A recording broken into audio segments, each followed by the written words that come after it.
Саламатсыздар. Академиялық кескіндеме онлайн курсы. Онлайн курсының бірінші модуль тақырыбын жалғастырамыз. Үшінші практикалық сабақтың тақырыбы геометриялық денеден құралған натюрморттың негізгі реңдік қатынасын табу. Ол үшін қойылымдағы геометриялық денелер мен фон реңін, ең қою және ашық реңін анықтап алуымыз керек. Бізде драпировка қою реңді, ал гипс денелер ашық реңде.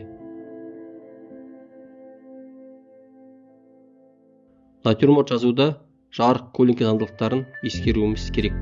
Затқа түскен ең жарық бөлігі бірінші білек деп аталады. Кейін екінші жарық бөлігі, үшінші жартылай көлеңке, төртінші көлеңке жарық түспейтін бөлігі, бесінші рефлекс жазықтықтан немесе аттан түскен шағылысу арқылы пайда болады. Және алтыншы рең заттың өз көлеңкесі. Осы заңдылықты сақтағанда жұмыс дұрыс орындалған болып есептеледі.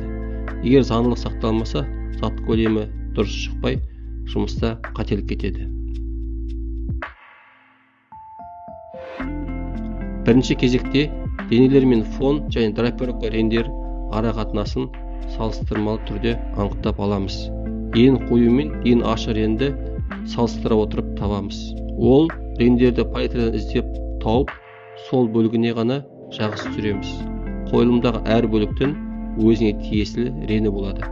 Осы реттілікпен геометриялық денелерден құралған натюрморттың негізгі реңдік қатынасын тауып, жазуды жалғастырамыз.